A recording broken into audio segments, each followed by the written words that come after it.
All right, YouTube, how you doing? Welcome back to the channel. It is April 2nd. We got a bunch of MLB games on today's slate to jump into. Yesterday wasn't the best. We had won, day one and day two of MLB. We're up big, right? We're cashing. Then all of a sudden, I got a little humble pie, a slice of humble pie from the MLB gods out there. They're like, Ev, you gotta slow down. You can't win all season long. Here's a big L of a day. So if you do at some point in this video, it keeps popping up. If you do see an L on my forehead, that's just because of yesterday. We only hit 2 of our 6 plays yesterday. So let's bounce back today. We are going to be going through each and every game. I asked you guys in yesterday's video where we only gave, the rationale and reasoning for our 6 favorite plays of the day. And I got a lot of comments saying, hey, can you do every game again, yada, yada, yada. That is a lot, especially when we just got finished the NBA video, which I think there's 13 NBA games today. There's 15 MLB games today. So that means we had to allocate, that is why we're late. We had to allocate time to research and go through 28 games worth of data and analysis and whatnot. So my brain is fried. So forgive me if I'm speaking a little weirdly or if I'm mumbling, like I said, like I'm doing right now. We should just be getting into the picks. But go ahead, hit that like button, hit that subscribe button. We grinded our asses off this Sunday morning to get these 2 videos out to you guys. So I'll be pretty proud of that. If you won't, but I hope you are proud of it. But smash that like button, smash it. Go ahead, guys, and hit that subscribe button if you are new. And again, keep leaving me feedback for these MLB videos. Again, we're trying to see if we should do every single game like we do with the NBA. And then my final plays will be in the pinned comment what I'm actually going to be rolling with. Or if we make shorter videos and just tell you guys the plays that I'm rolling with, you let me know in the comments. Compare yesterday's video to today's video if you don't know what I'm talking about. But let's get into the first game here. We have the Tampa Bay Rays taking on the Tigers. Rays have won 2 so far against this team. Springs on the mound for the Rays and Wentz on the mound for the Tigers. Right now, Tampa Bay minus 245 on the money line. So we're not really looking at a money line play there. In terms of a total, it is at 7.5. Last time they played was 12-2 here. The game before that was 4-0. I am actually going to look at the under in this game. I've seen a lot of people on the over. The under is kind of the underdog right now, but I think you can get some decent money there, some even odds. So I'm going to be looking at the under here. I don't think that this one is worth looking at the run line either. Detroit minus 130 for plus 1.5. I don't want to lay 1.5 as Tampa Bay. So the really only lean I have for this would be the under 7.5 in this game. In terms of that run line though, I guess if I were to have a gun to my head and have to lean, I would lean Detroit plus 1.5, even though we haven't seen anything this season that would indicate they can keep up with this Tampa Bay team. In this season, I mean the 2 games that they've played, I still think that 1.5 at that value probably is the smart lean.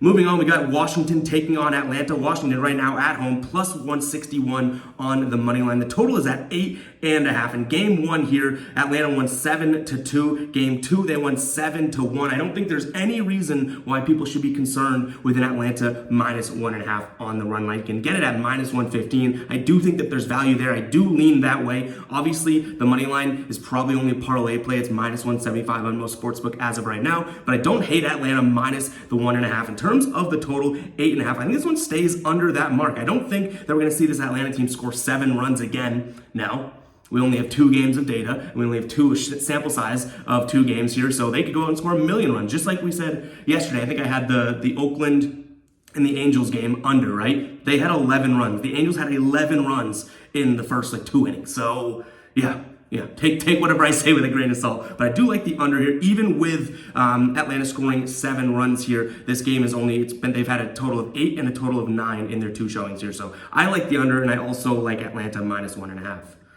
Moving on, we got my Boston Red Sox taking a big win yesterday. That was a crazy win. I wasn't at the game, but I was in the Fenway area at the bars and whatnot. So when people came in all fired up afterwards, I was watching and I was like, that kind of gave you a little inspiration as a Red Sox fan, because day 1, they kind of almost made it happen too, right? A little 9th inning push, and they ultimately lose. But last night, what a game. Right now, Red Sox minus 134 on the money line. Total is at 9, which why wouldn't it be? The 2 games that they've had right now have been 8-9 and 10-9, 9-8 and 10-9, which is absolutely absurd. I don't see any reason why someone should fade the over here. These 2 teams are doing that, hitting that line themselves these past 2 games. On the mound here, we have Tanner Houck for the Red Sox and Cole Irvin for the Birds here. I do think that the play is Red Sox money line. I like that. Minus 134. You're paying a little bit of juice, but I don't hate it. So I'm going to lean the home team there, Red Sox. And like I said, I'm not looking at the under. I'm throwing away the possibility of the under in this game. I might look at the over if I have to lean, right? Like for these videos, I'm leaning over, but I don't think that there's any world in which we should be looking at the under for these two teams as of right now. There's no numbers, nothing passing the eye test that you'd be like, oh, let's go with the under. You know what I mean? So under is not even, up for discussion. We'll take a peek at the over. Keep an eye on the pinned comment to see if that becomes a final play, but I do like Red Sox money line for sure. Yankees taking on the Giants. That was one of our big plays yesterday that we really wanted to get some money. We had Yankees -1.5 run line, plus 149 odds or something like that.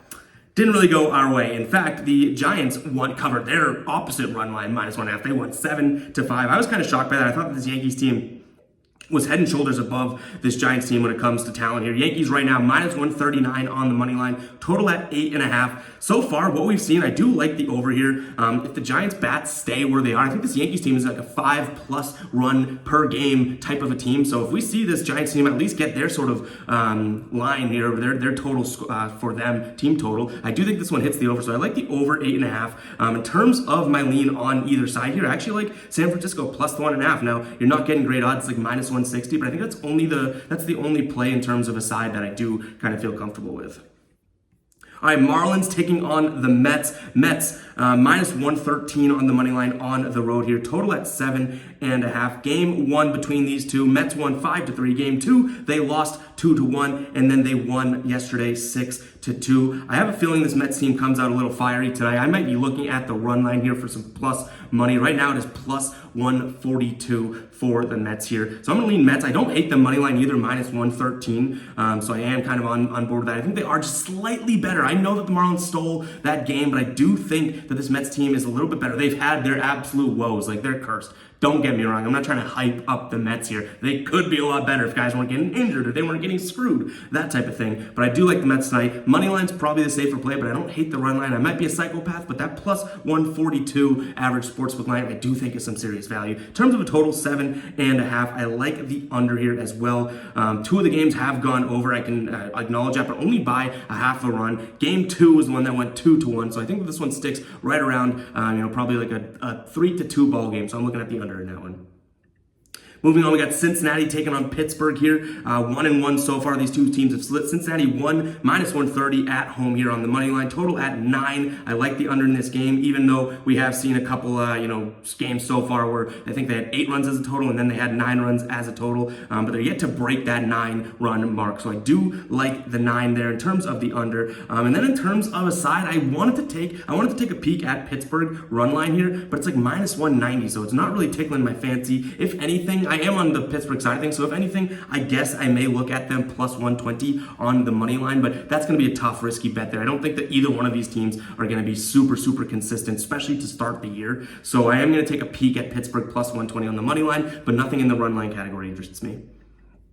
All right, Houston taking on Chicago here. Houston 2-1 on the season. Chicago, shocker here, 1-2. Houston right now -145 on the money line here. In terms of a run line, -1.5, they are plus 145. I think that there is some value there. I don't mind the -145. I know you're paying a lot of juice, but I do like the Houston side of things right now. In terms of the total, we have 8. These two teams have kind of been crushing this line, except for I think it was opening day they went under, but the last 2 games they scored 9 runs and 10 runs. So I'm going to take a peek at the over, but I also do still like Houston on the money line. We're paying a lot of juice. It might not be worth it in your opinion, but sometimes when you feel like a win is a win, you can pull the trigger and kind of pay the juice. So I like Houston here, -145. There's also some value, like I said, in that -1.5 run line at plus 145.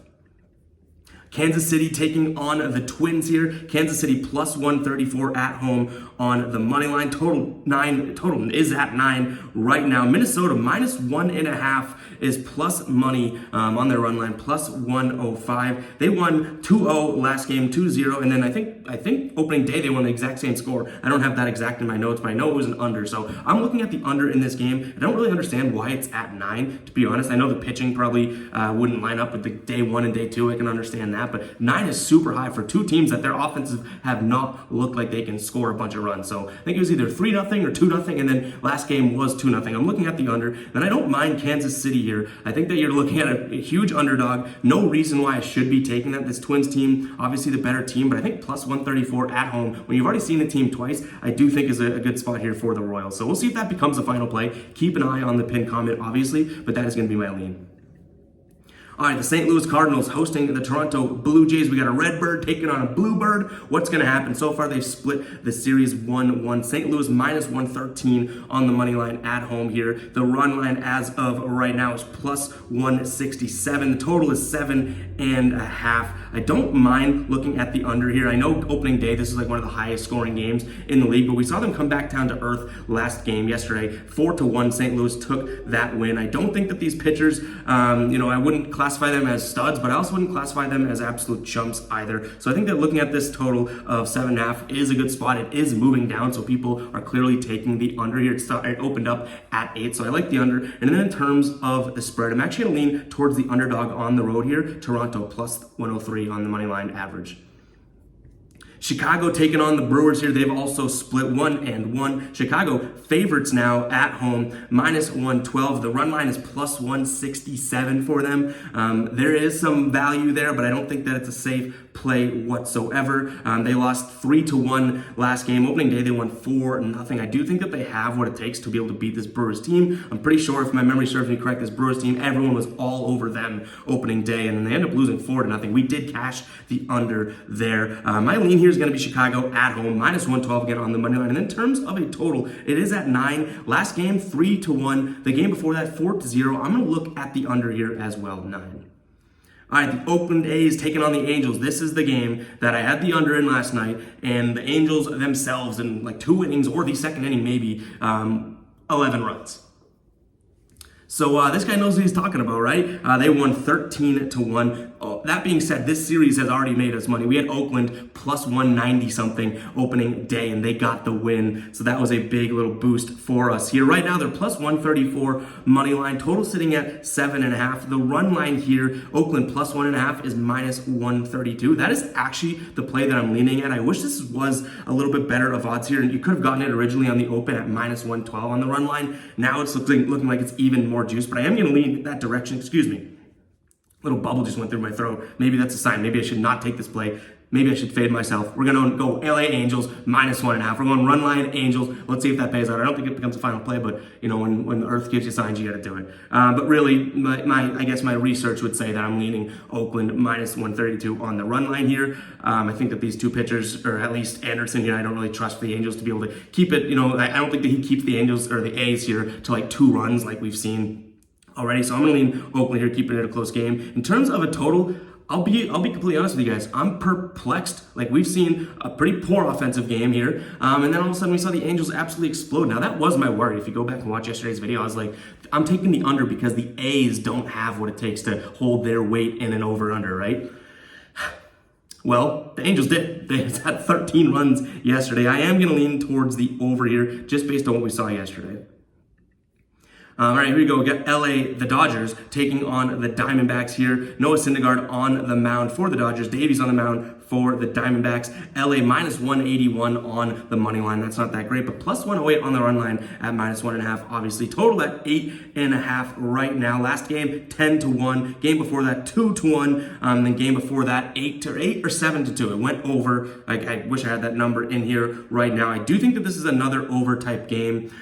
We've seen hot bats on the LA side of things for 2 of the 3 games. Again, in those 2 games, 10 runs, 8 or 7 runs, whatever it was. I do think that this one is an over type of play. In terms of a run line or money line play here, maybe I sprinkle on Arizona just because of the plus 166 value, but I don't love it. That would strictly be sort of a shot in the dark value play because plus 166 in a game that we've already seen them kind of grind one out and win. That was game 2 of the series when they won 2-1. I don't see why they can't necessarily do that again if pitching permits, right? So I'm going to lean that way. I don't think that becomes a final play, if I'm being completely honest, but I will say that I don't see any value in LA money line or run line as of right now. Seattle taking on the Guardians here. Seattle minus 107 money line. Total at 8, and the run line for Seattle minus 1.5 is plus 157. We're going to be rocking with the Guardians yet again. They did come through for us a couple games ago, and we had them as dogs, and they've been winning here since opening day. They won 2 straight games. So I think Seattle kind of comes in, wins, what was it, 3-0 opening day, and then you're thinking, okay, well, the Guardians, they're just not that great. Seattle's not that great to begin with, and then they go and shut out the Guardians. Guardians say, you know what, we're going to win 9-4. Then we're going to come back and win 2-0, won 2 different ways, an offensive explosion and good pitching yesterday. I think Seattle only had like 3 hits yesterday, so I am going to lean Cleveland here. They're minus 103 on the money line, so both these teams, you're losing a little bit of juice there, but just a little bit. In terms of a run line, there's no value for Cleveland, minus 227 on the run line there. In terms of a total, I don't necessarily hate the under either. That definitely has a strong chance of being a play. Only one game thus far has hit over that mark, so I'm going to lean towards the Guardians money line and the over. Padres taking on the Rockies. These damn Rockies, they had me. I was loving the Rockies, and then they went and cheated on me. They broke up with me. Yesterday, we did have the Rockies run line, and we also had them money line there, half unit. They lose 8-4. The game before that, they won 4-1. The game before that, they won 7-2. They looked like they were firing off. I don't think that they do it again here. I do think there's some value in the run line, plus 1.5 at minus 112, but that's just a numbers play here. This Rockies team didn't really tickle my fancy last time out, so we're probably sticking away from that, but I don't hate the over as well. Again, 7-2, and then 4-1, that was the low scoring one, and then 8-4 yesterday. I don't hate the over 8 in this game. All right, Texas taking on Philly. Texas minus 125 money line here, plus 162 at the minus run line there. Total at 8.5. I think this Texas team, I think there is a lot of value actually at home, minus 125 here on the money line. That's going to be my lean on the game. And then you have to look at the over, right? Last game, Texas put up 16 runs. Philly put up 3 for what that's worth. Game number, opening day, the total came to 18. Like, these are 2 high-scoring games for Texas. They've covered this line themselves each time, so I am going to look at the over here as well. And like I said, Texas money line is also the side lean that I like. And that is all I have for today's video, guys. Hope you guys do enjoy. Again, my brain has been fried this morning, but I'm happy to do it. Usually we're just rocking with NBA, and now we're doing NBA and MLB, all one-man show. But you know what? Hey, we'll do it, right? So hope you guys do like that. Hit that like button, hit that subscribe button, and I'll catch you guys in the next video, all right? Peace out.